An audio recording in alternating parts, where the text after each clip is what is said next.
Tumitig po. Ang ganda po itong church nyo. At natutuwa po kami makita kayo na faithfully nandito rin po sa church nyo ngayong midweek. Thank you rin po sa special number in that old rugged cross. Brothers and sisters, yan ang kwento ng buong Biblia. Yan ang purpose kung bakit mayroon tayong church. Yan ang purpose kung bakit may AUP. Yan ang purpose kung bakit mayroon tayong church organizations. At saka yan din po ang purpose siyempre kung bakit nandito tayo. Dahil sa salvation story ng ating Panginoon. At ito po ay lahat nakasentro kay Jesus. At ito ay ginawa ni Jesus para sa ating kaligtasan. Kaya po tayo ay nandito ngayon. Gusto natin malaman pa kung ano pa ang mga detalye itong salvation story para sa atin upang ma-share din natin sa iba. Bago po tayo mag-start, as we start, tayo po ay magbabasa ng Bible. Ngayong gabi tayo ay magkukwento ng mga ginagawa ng Holy Spirit sa ibang parts ng mundo at tayo ay mag-review kung ano yung mga bagay-bagay na sabi ni Jesus sa Bible at para po tayo ay bukas sa ating pananampalataya. Pero bago po tayo magpatuloy, kailangan po natin ng guidance ng Holy Spirit sa pagbasa ng Kanyang salita. So, tayo po manalangin. Our Father in heaven, we are fallen, we are sinful, we are dull, we are wretched, Lord. You are holy, perfect, holy, holy, holy according to the angels. Give us wisdom and understanding, Lord, to understand your word, your character, your plans for us. Open our eyes, Lord, to your will. Thank you for hearing and answering our prayers. Bless these beloved brothers and sisters of mine here in the Adventist Church of Bukara. Make us ready for the outpouring of your Holy Spirit.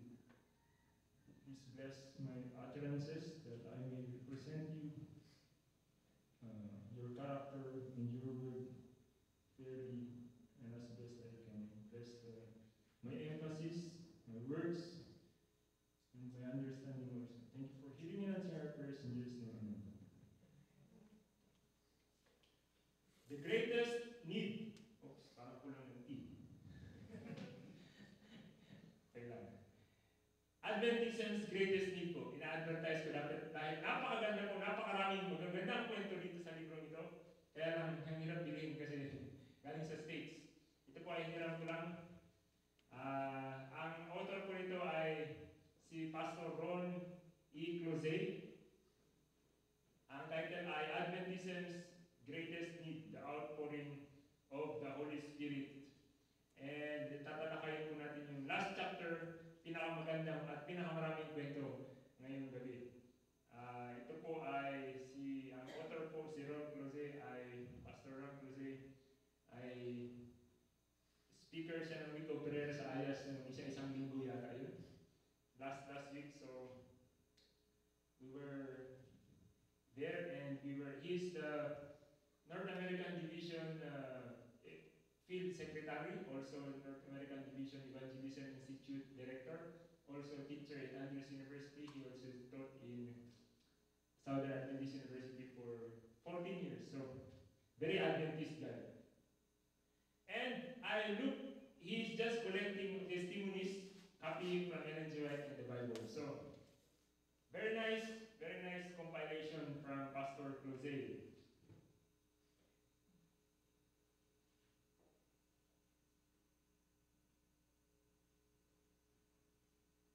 Meron po tayong kapatid, si Pastor Pavel. Page 211. Ito po si Pastor Pavel ay layman siya dati sa Romania. Ang Romania po ay, anong klaseng government yan? Communist pa. Ang communist siya po ay Romanian Adventist dun sa communist na country. And yun naman, pag communist, napakahirap. Pero siya po ay mayaman at rich man siya at faithful in everything he knew. And he risked so many things, his education, advancement opportunities, to honor the Sabbath and other Bible teachings that you know. And you know what? He's actually making quite some kind of $500,000 per year income in a communist country. So you have to be very intelligent and skilled. And he was in the making textile industry, and he was, I'm just telling you the story. And ang nangyari sa kanya, meron siyang contract na paparating na magiging times 4 yung income niya. So magiging $500,000 per year, magiging $2 million per year. Daming pera nun. Pero Adventist siya, napakasipag niya sa church, parang siya yung assistant pastor ng church. So, bago siya nakasign ng contract, galing sa isang German company, inoferan siya ng, sa sobrang sipag niya sa church, inoferan siya ng conference. Kaya, Pastor, Brother Pavel, we will offer you, we will make you a pastor for 4 churches, district. Tatanggap ka ba? He went home, prayed with his wife, and then he accepted. And he knows that pag nag-pastor siya, hindi siya dapat mayaman kasi mahigit yung mga brethren, parang hindi mahigit. So, from elite, kasi elite na siya dun sa mga, sa kanya, mga German cars, mga Mercedes, BMW, bahay niya, malaki-malaki. Alam niya, pag nag-pastor siya, kailangan papantayin niya yung mga tao. A communist country. Ang siyempre ng pastor, $250 per month, parang 13 something thousand or 15. Papantayan niya dapat yun. So from mayaman niya, binenta niya yung bahay niya, binenta niya yung mga kotse niya, tapos talagang denied niya yung pamumuhay niya dun sa kapantayan ng mga tao. They surrendered all to Jesus. They sold their nice home and cars and gave away practically everything they owned. Ito, hirap kung maintindihan ko. Di ba? Gave away practically, but let's look at the story. They bought, muli silang lumang kotse, tapos parang box and wonder lang, para kapantayan nila yung mga tao. And yung church, yung 4 churches, ang daming inggitan, chismis, struggleship with leadership power, etc., argumentation, small items in worship service, church appearance. Parang hindi sila sumusunod kay Jesus, yung mga churches. Sabi niya yung pastor, paano kaya ito ayusin? So he encouraged families to gather together for seasons of prayer. Number 1 lesson, prayer. As they knelt together, they begin to realize the true condition of their hearts, and this led them to confession and surrender. Parang yung, nag-confess sila ng sins nila and surrender to each other to the Holy Spirit. As a body of believers, they entreated the healing power of the Holy Spirit to rule supreme in their personal lives as a blessing to the church. Within 2 years, the membership doubled. As they reach out to friend and neighbor, may outreach. Kasi hindi kayo magiging malakas kung walang outreach. They added a new congregation and 2 new companies to the district. This kind of progress doesn't go unnoticed. So yung away, alam niyo, pag gumamit, nag-success yung church service, yung kaaway, gumagawa rin ng paraan. And he prepared a counter-attack to strike just 2 weeks before the start of Pavel's next, Pastor Pavel na siya ngayon, next evangelistic series. So, may problema kasi aatakin sila ng devil. Si Pastor Pavel, nagdadrive siya outside the town of Otelo Rosso one day, and may isang bata na nag-decide tumawid sa daan. Pagtawid niya, nabangga siya. Hindi ni Pastor Pavel. Ng isa pang car. After, nabangga siya sa hip at saka sa leg. Tapos tumalsik siya. Lumanding siya sa harap ng sasakyan ni Pastor Pavel at nagkasaan ni Pastor Pavel yung ulo at saka yung balikat nitong batang ito. So, ang nangyari, hindi mo naman pataparang tao yung nasagasaan kasi 2 beses. The teenage body was crumpled, yes, with the blood running out the ears, nose, lahat ng pwede na. He was rushed to the hospital, his brain hemorrhaged profusely. His spine was broken in 2 places, One of his lungs was punctured, and he had a broken hip, a broken arm, and a broken leg. A team of physicians did their best to save him, but without success. Namatay yung bata. After he died, they covered him with a sheet, and each one filed out of the emergency room, leaving the boy many yung pangalan ng boy, to be taken to the morgue later. So, still many Mene, ang namatay na bata, ay 19 years old and sikat siya sa buong town. Bakit? Kasi meron siyang kapansanan. Meron siyang motor coordination deficiency. Gumagalaw siya kahit hindi niya gusto gumalaw. Yung pagsasalita niya, he couldn't control his arms and legs. Lagi siyang muntik ng mabangga dahil doon. Hindi niya makontrol yung pagkagalaw niya. And people give him his nickname kasi he had stuttering. Ano yung stuttering? Yung utal-utal. So Mene ang tawag po sa kanya. Ngayon, may malaking problema. Kasi mag-evangelism sila in several weeks. Ang nakapatay ngayon nitong si Mene, nasikat sa buong taon, ay yung Adventist pastor. Paano tayo mag-evangelism ngayon? And Pavel was devastated by the loss of that innocent young life and the damage to God's cause. At that time, the Spirit was blessing. At a time when the Spirit was blessing them so much. Pavel remained next. Pumunta siya din sa bed ni Mene. And nag-pray si Pavel, si Pastor Pavel. Patay yung bata, may taklod. Pero nag-pray si Pastor Pavel. Babasahin ko yung prayer, mga kapatid. Napakaganda. Sabi niya, open quotes, God, what are the people of Utelo, Rosso, going to say when they hear that I killed a young man just beginning his life? He's praying, huh? They know I'm a pastor. What will they think? If need be, I'm willing to exchange my life for his. I know you are able to bring him back to life if you choose. Pinapabuhay? I am asking you, please bring him back. Please, God, please.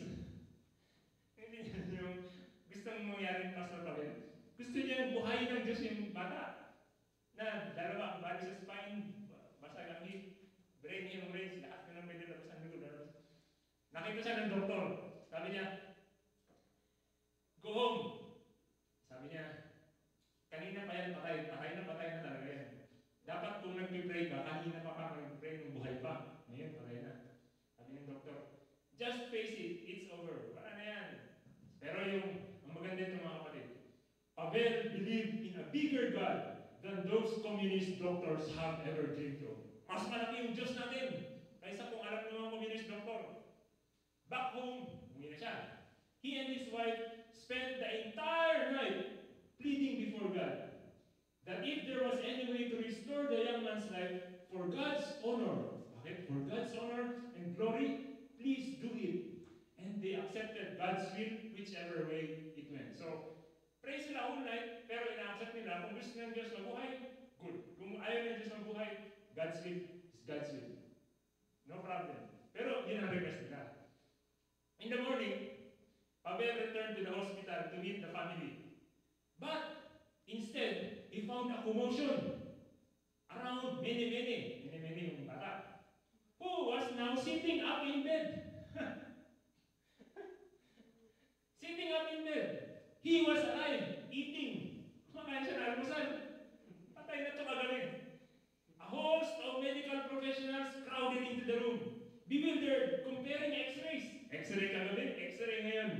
Ano nangyari? Comparing x-rays from that morning to the one that taken the day before. To their inexplicable amazement of everyone, the new x-rays showed absolutely no damage whatsoever to the brain, spine, hip, or lungs. Perfect lobe. The young man had on, this pastor to, dito kung saan-saan ba.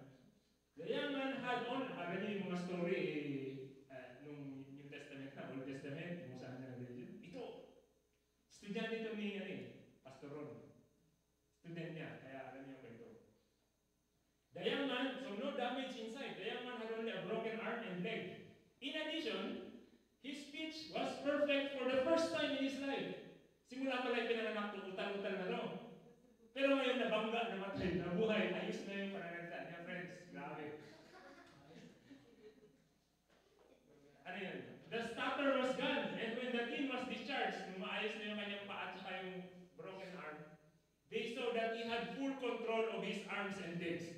Ayos pa ito yung side. Yung motor control niya, efficiency, another miracle. Grabe, totoo. So ano nangyari sa evangelism nila? Siyempre, buong taon, mas malaking balita yun. Namatay na, nabuhay pa. You can imagine the news in town, and when the evangelistic meetings began, the whole area turned out for them. The tao punta sa evangelistic.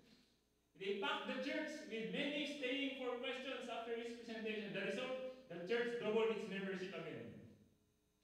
Itong story na itong, friends, is not only a great life, it's not simply a great story, it's a great life lived by someone who's chosen to live by the Spirit-filled life to the fullest.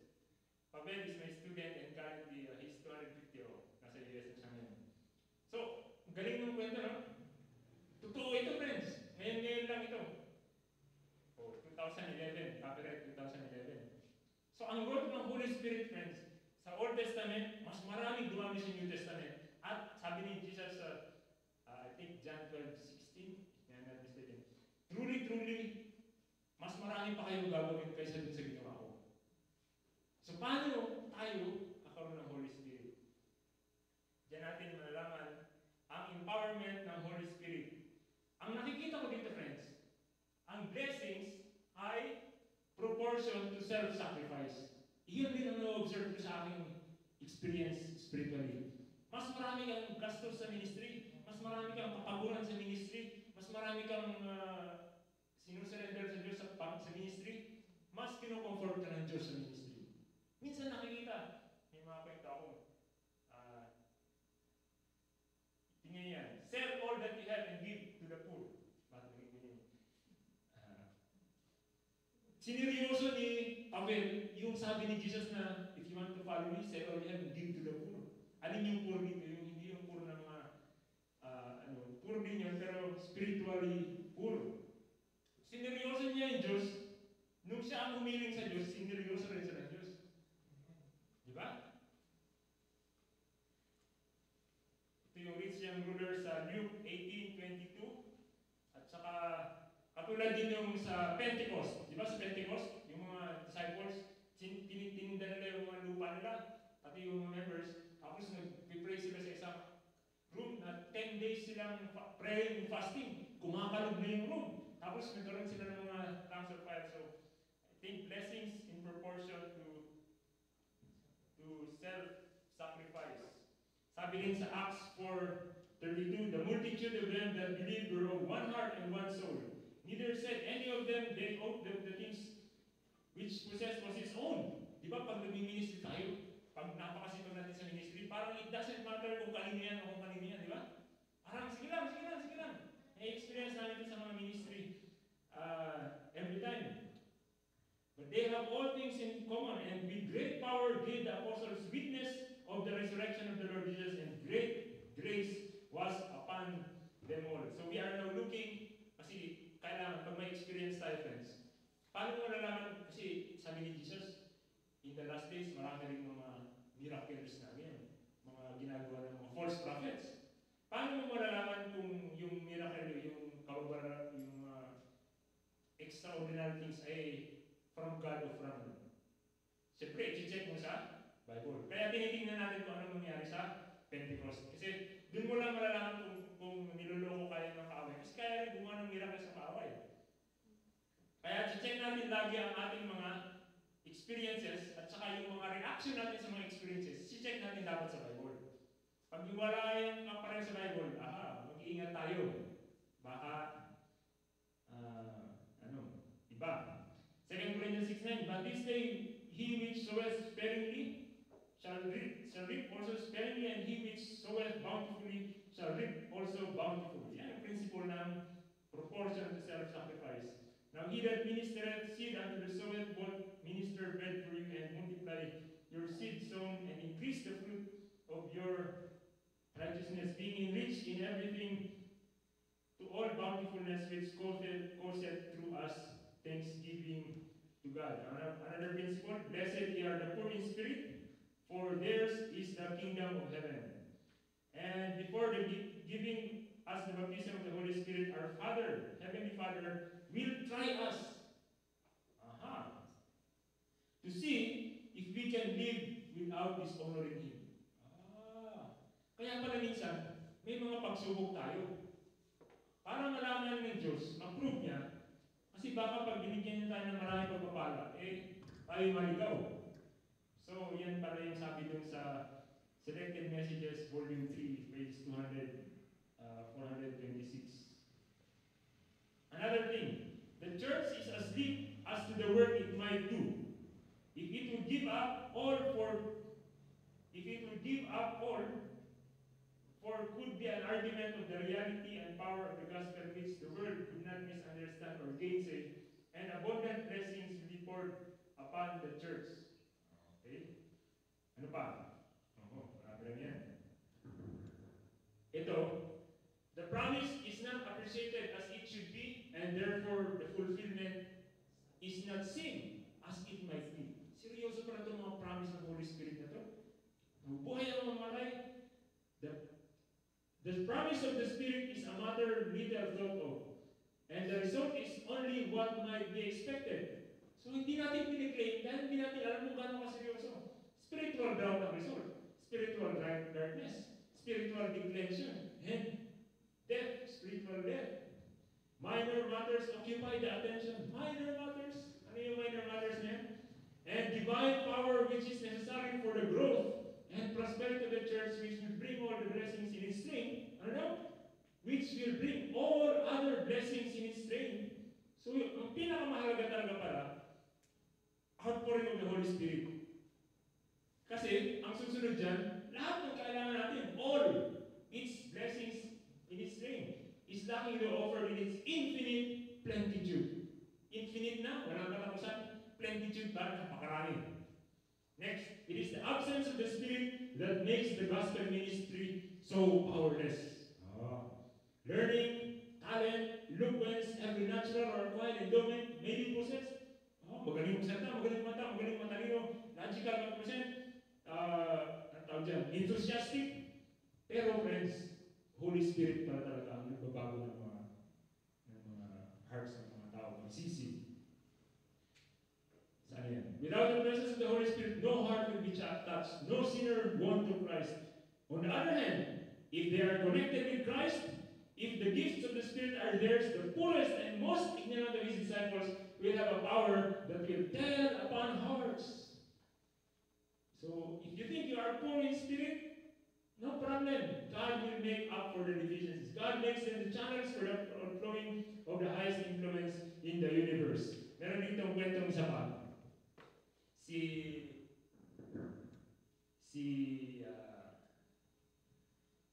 Forget the name. He was a paralegal. But he didn't understand sermons. Sabi niya, maliligtas kaya ako? Hindi ko maintindihan yung mga sermons sa church. Bakit gano'n? Sabi niya, kailangan kung malaman kung maliligtas talaga ako. Kasi, alam ko makasalanan ako eh.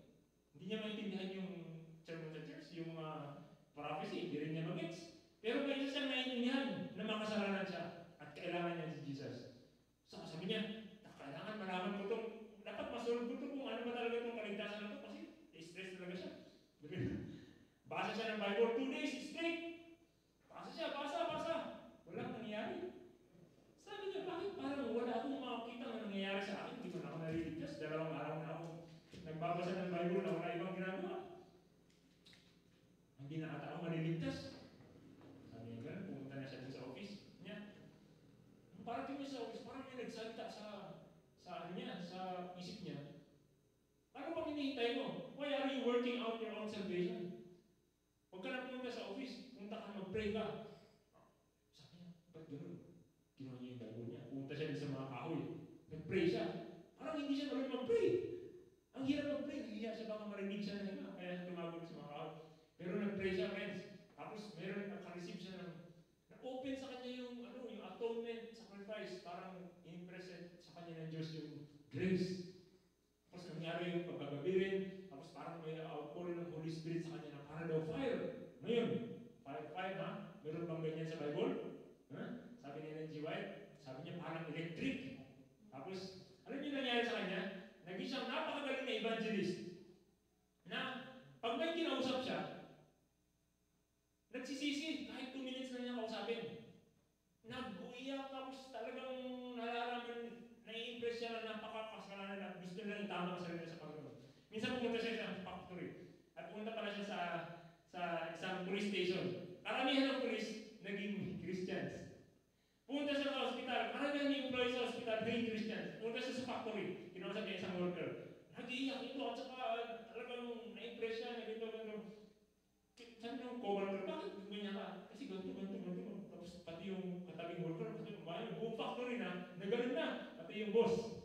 Sabi ng boss, kailangan natin itama ang ating buhay sa Panginoon.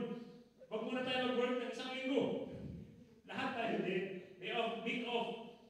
We need to put ourselves right with God. Tapos, ay isa pang kwento nito. Kahit siya nakatayo lang nakasakay siya sa train. Pag yung train dumaan sa train station, yung mga tao naghihintay ng train, nagsisisi. Kaya yung power ng Holy Spirit talagang parang aura. Kahit hindi ka magsalita. Minsan sabi niya na, we'll have a power that will tell upon hearts. The poorest and most ignorant of his disciples will have a power that will tell upon hearts. Nangyayari ba yan sa Bible? Pag dumadaan lang, si Peter, di ba? Dumaan siya. Yung anino niya, tamaan niya may sakit. Gumaling. Sino pa? Si Elisha. Patay na. Nung may nilibing sa tabi niya, sumayad yung patay dun sa bones ni Elisha. Nabuhay yung nililibing nila. Lumakad. So these things, nakikita natin sa Old Testament, nakikita natin sa New Testament, pero hindi natin masyadong seryoso pa rin totoo. Pero nangyayari ito, pwede natin i-claim na totoo itong mga to. Ano pa? Yan, sinasabi, verily, verily, I say unto you, he that believeth on me, the works that I do, nakita niyo lahat ng miracles na ginawa ng Diyos, ng Jesus nung nandito sa earth, shall he do also. Oh. And greater works than he shall he do. Kung may napabinyagan sila Jesus ng mga 3,000 o 10,000, pag-cleaning natin, friends, yung Holy Spirit, nasa Bible yan. Pwede tayo magpabinyag ng 20,000, 18,000. Ano ba? Because I go unto my Father. So, advantage yun yung umalis na si Jesus, pwede tayo sabay-sabay magkaroon ng presence ng Holy Spirit. Sabi, in other verses, He will send us a comforter. Diba? Ito pa. The things are to be repeated with greater power. Yung nakita natin sa Pentecost, nakita natin sa apostolic times ng mga things, yung mga sinner name, the outpouring of the Holy Spirit on the day of Pentecost was the former rain. Of course, alam natin ito, and the latter rain will be more abundant. The Spirit awaits our demand and reception. Nagkikita tayo ng Spirit sa ating demand and reception. Kaya ang panalangin ko kanina, na mahanda tayo ang ating puso sa reception ng Holy Spirit. Christ is again to be revealed in His fullness by the Holy Spirit's power. Pa, meron tayong kwento. Alam nyo, minsan nabasa ko sa evangelism, yung mga angel, gusto nila mag-evangelize, pero sabi nga ni Ellen G. White, this word is reserved for opportunity for those who have experienced salvation themselves, who Jesus gave His blood for. Pero, I found out, minsan pinapayagan yung mga angel mag-evangelism. Ito yung kwento. Davis, Indian. Yeah, 216. Si Pastor Davis ay president ng ating conference, Adventist conference sa isang country, dun sa may mga Indian. Tapos, meron silang nabalitaan. Sabi nila, alam niyo, Pastor, may nagkikip ng Sabat dun sa bukid. Hindi natin alam kung bakit nagkikip sila ng Sabat.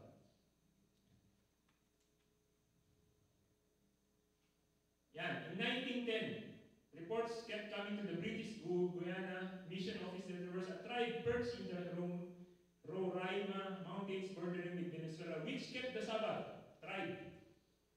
The following year, O.E. Davis, the mission president, made the hazardous weeks-long journey by canoe, and on foot to find the tribe. Before he arrived, he was sick and feverish with malaria and decided to stop in a mining camp at Rain Street. Actually, sabi ng speaker, 6 months na ba ako makarating? Napakalayo naman. At saka nagkasakit kasi siya.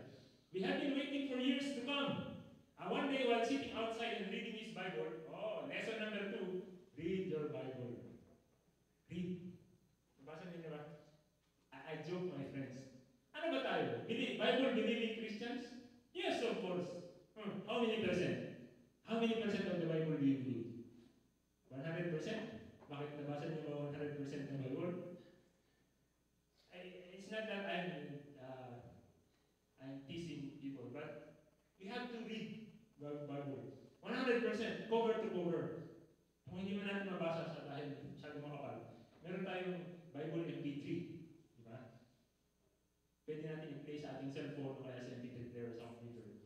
Ni-recite na from Genesis to Revelation. In James, libre lang yun. You can copy. You can copy it. Or you can download it from Bible, mp3bible.ca. Yan, mga 2 gig siya. So, di pag nagdadrive yung sakyan, i-play yun. Diyos, may mga ganyan pala na text. Hindi ko alam yan. Titingnan mo saan ba yung, anong chapter ba yung nag-play niya? So, kahit nag-ano pala ko yung i-drive, wala akong takot. Basta may Bible. Walang problema. Mas malayo, mas maganda. Actually, minsan sinasadya ko mabagal yung drive. Para mas marami akong marinig. So, ganyan. Balik tayo sa kwento ni Pastor Roy Davis. We have been waiting. Nagbabasa siya ng Bible outside. Tapos nakita siya ng Indian. Sabi ng Indian, we have been waiting for many years for you to come. They said excitedly, an angel told Chief Okwa, yun yung pangalan chief, that a white man with a black book would come and teach us more. So sit down and please teach us. Yun ang sabi ni yung mga Indian, nung nakita siya may book, white man, black book, ito yung sabi ng chief namin. Sabi ng chief na nakita niya sa angel. Sabi ni Pastor Davis, saka na. Hindi. Sabi nila, hindi kami papayag. Nakita na namin yung hinahanap namin ng matagal na panahon. Hindi kami alis hanggang turuan mo kami kung ano nandyan sa book. So, he opened his Bible and he learned that they already knew about the Sabbath. Alam na nila yung Sabbath. Sino nagturo ng Sabbath sa mga tribe na nandun sa hindi marich-rich? Helpful living. Hindi sila kumakain ng baboy, ahas ng bingin na yan. And even the sanctuary doctrine. Advance ito. Alam niyo ba yung sanctuary doctrine? May most holy place, may 1844 at saka ano ba? Alam mo mga Indians, sino nagturo nun? He returned to Georgetown to recover from malaria but promised he would return weeks or months later. This time he told them everything. Pagbalik niya, he told them everything that he knows that they did not yet know. And then Pastor Davis died. You know, as we can't worry about it because God will wait us up. Elder Davis was expected because Oka, the chief, the major chief of all the tribes, when he became chief, he prayed to, meron silang idea ng God, pero hindi exactly yung God na pinapaniwalaan. Pero pray lang siya. Kung ano yung pinakamalapit na idea niya sa God, nag-pray siya.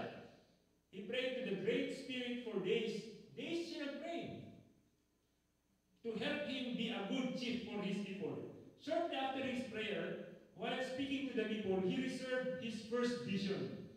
And he stopped breathing. His eyes turned to glass, and when they tried to make him lie down, he was immovable as a boulder.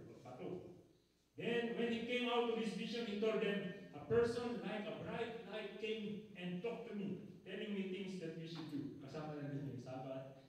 So, tinuruan siya ng visions. Oka, Chief Oka received many visions, and when he went around the various tribes teaching them each what the heavenly messenger had told him. Ito ang maganda. Pakinggan your friends. They learned something about the Sabbath, about clean and unclean meats, how to pray, about Satan, about second coming, Adventist yung angel, friends. Sa inyo, Adventist yung angel. About second coming, and many other teachings. Angels, ito pa isa, angels, hawakan niyo yung mga hymn niyo. Angels taught Oka hymns. Walang nakarating na hymnal, pero marunong sila kumanta ng hymns na nandiyan sa hymnal natin.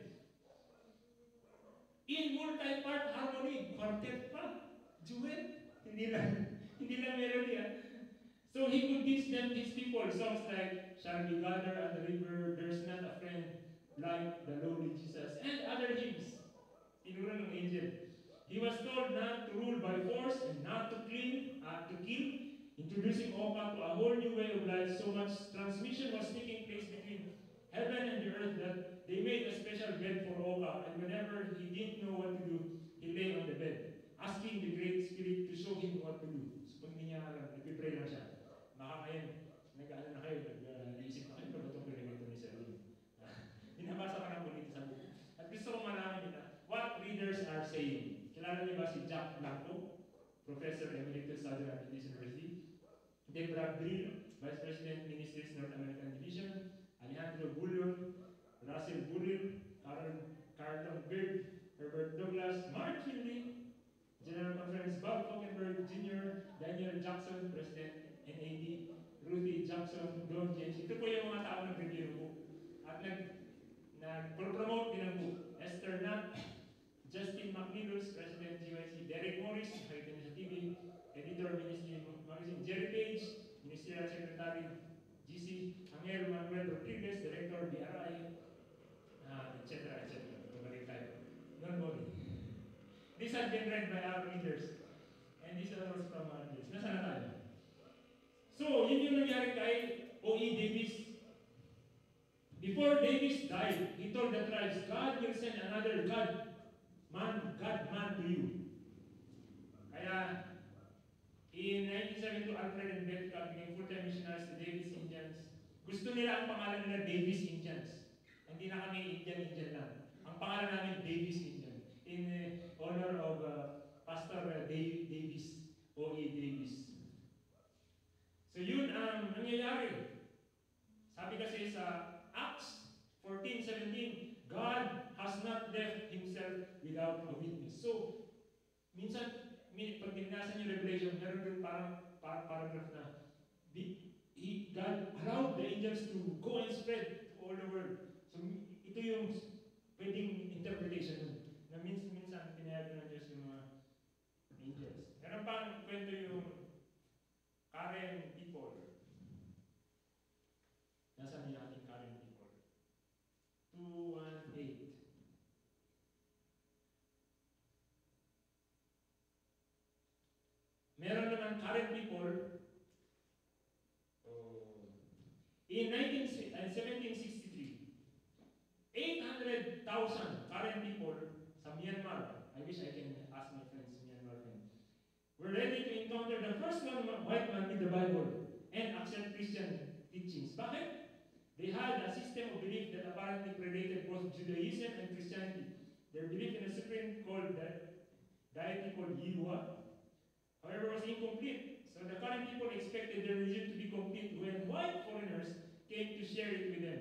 The sons of Yiwa, the white foreigners, obtained the words of Yiwa and the words Yiwa anciently, intoned in one of their religious songs. For hundreds of years, the Karen people had only a group of teachers called Bukhos, who did not speak for the commonly accepted evil spirits, but for the Yiwa. And through God, these were the ones who taught biblical concepts to the Karen people via a number of songs pointing to the Creator, Satan, a first pair, Adam and Eve, the forbidden fruit, Sabbath, and the fact that due to Adam and Eve, the trust to Yiwa concerned with the forbidden fruit now, yung sin. But the Karen people were not still away. In 1763, the 1763 encounter with a British military man, nakita sila ng white man, pero ang hawak-hawak ay baril, hindi Bible. So hindi yan. Noong 1817, missionary named Adoniram Judson pumunta sa Rangoon. When he shared the scripture with a rough Karen character, itong Karen character person na to, he is a killer. He killed 30 people. Pero nakita niya, may hawak-hawak ang buka. Sabi niya, he accepted the gospel and he was baptized. And then he shared it with all the other Karen people in Thailand, India, China, and hundreds and thousands of Karen, Lahu, Wa, Nisu, Kachin, Shan, Nizu, and other people have readily accepted the gospel kasi meron na silang tinuro yata ng mga angels noong unang panahon pa. So, tinutulungan na rin tayo ng mga angels, friends. Meron ba? Kami na yung kwento. Alam niyo sabi ni Ellen G. White, near the end of time, tumadami ang testimony. Kasi, ang puri na ng Holy Spirit eh. Mas dumadami. Greater works and more. Ito naman kay Gordon Labani. This is one of my favorite friends. Gordon Labani, 218. Labani,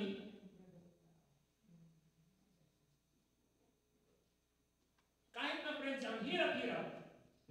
impossible with God. All he needs, all he knows is for someone through whom he may show himself strong.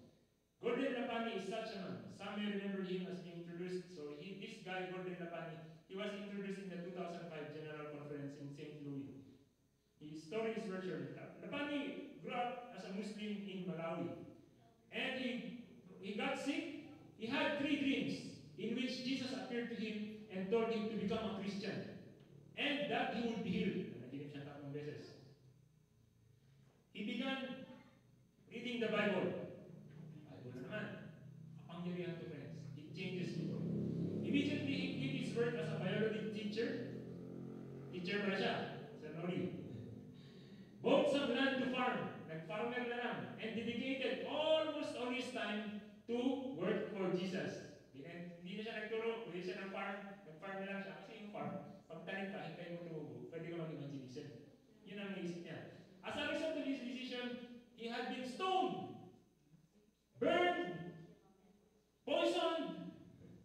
Enemies and former friends have tried to put him to death at least 25 times. Yabi niya ko sana sa kamay ko, kaya 25 times na siyang pinagtangka ang patayin ng mga kaibigan at mga kaaway since 1982. 25 times. But his work has continued undeterred to the point where everyone in his family is now an Adventist. Oh, Adventist story. Gordon Lapani. In every town where they tried to kill him, there is an Adventist church today. Hindi papayag na hindi ganti. Sinubukan niya akong patayin, hero ako ng church. Diyan. Di ba? One time, the chief of the village where he wanted to hold Bible meetings was murdered. Mayor was murdered. Nawala yung katawan ng mayor. Tapos may nag-accuse kay Gordon Lapani. May nag-accuse sa ating layman. Layman to, kahit layman si Gordon Lapani. Of murder. He along with other believers fasted and prayed. Nakulong siya. Pero nag-send siya ng message dun sa mga friends niya. Please pray for me. I am going to pray for 21 days. Fast and pray pala, sabi. I'm going to fast and pray for 21 days. God will do something. Nakakasan pa na ng patay ito. Fast and pray siya. 1, 2, 3, 4, 5, 6, 7, 8, 9. Hindi siya makain talaga. Hanggang 21 days.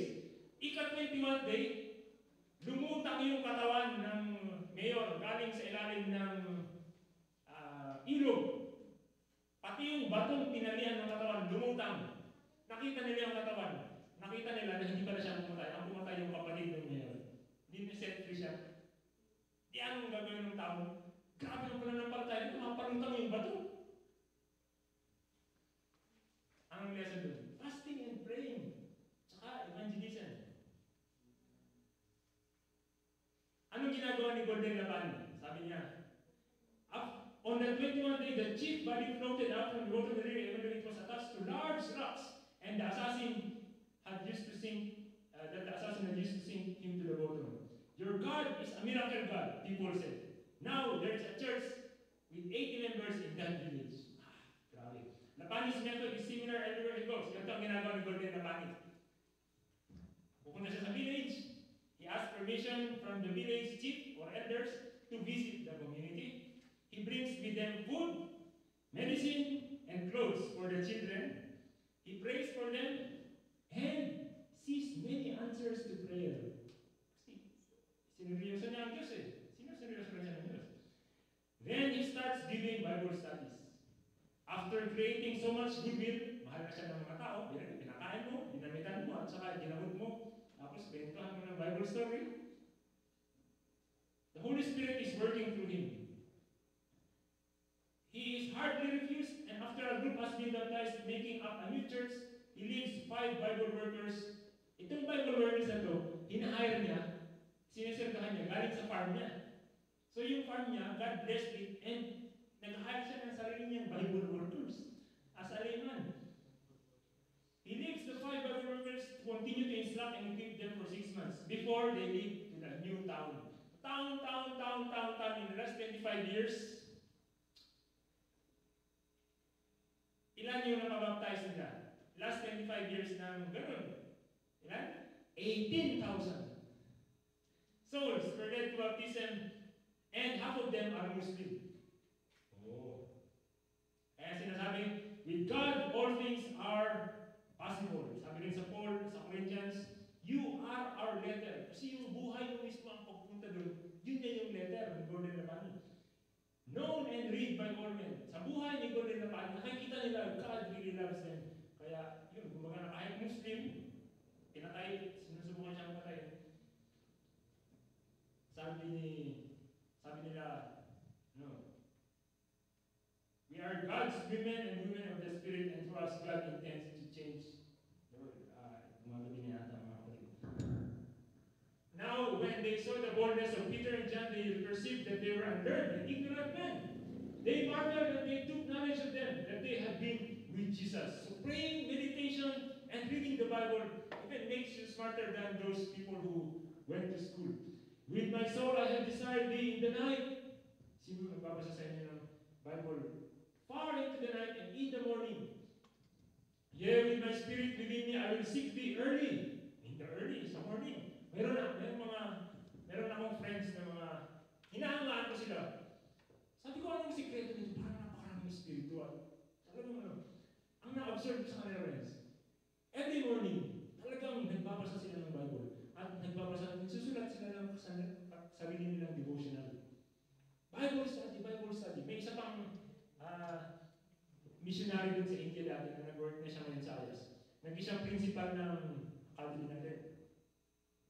Ang una niyang sinabi sa amin, lahat ng tao sa academy, we read our Bible every year. Program yun. Dapat every year, lahat ng tao doon, worker, student, mababasa niya yung buong Bible. Ang ganda, galing ng program. Seek thee early, for when thy judgments are in the earth, the inhabitants will learn the righteousness. For the Lord himself shall descend from heaven with a shout and with the voice of the archangel and the trump of God, and when the dead in Christ shall rise first, and then we which are alive and remain shall be caught up to them the clouds. Wherefore comfort one another with these words. These are the words that we are always to comfort each other, that reminding each other that Jesus is coming soon. And we have here a song. I will sing it, and you can sing with me also. Sing this wondrous love of Jesus, sing his mercy and his grace. In the mansions bright and blessed, he'll prepare for us a place. When we all get to heaven, what a day of rejoicing that will be. When we all see Jesus, we'll sing and shout the victory. Let's pray. Our Father in heaven, we thank you, Lord, for the work that you have been doing since the start of the world until now, in the Old Testament, in the New Testament, on these days, and for all these news and good things that we have heard that you are doing with our missionaries abroad, in the church as a whole, and your comfort that you are still here, that you are still waiting for us to open our hearts for the outpouring of the Holy Spirit. Our Father, please prepare us, give us the attitude that will make us ready for the outpouring of the Holy Spirit. Please fix us, Lord. We are broken people. We have many problems. We are confused sometimes. But you are the only one who can save us, Lord. We have seen many ways, many examples of humble people whom you used for your service. Father, help us follow their example and follow your example also. Give us wisdom and understanding spiritually, Lord, that we may be strong in the faith, that we may emulate your character, and give us appetite for your word, Lord, and remind us always what to pray. And please teach us, Lord, how to pray properly, as you have taught the disciples also to talk to you and to be your friend always. Thank you for hearing us in our prayers, all these things to us. In the loving name of Jesus we pray.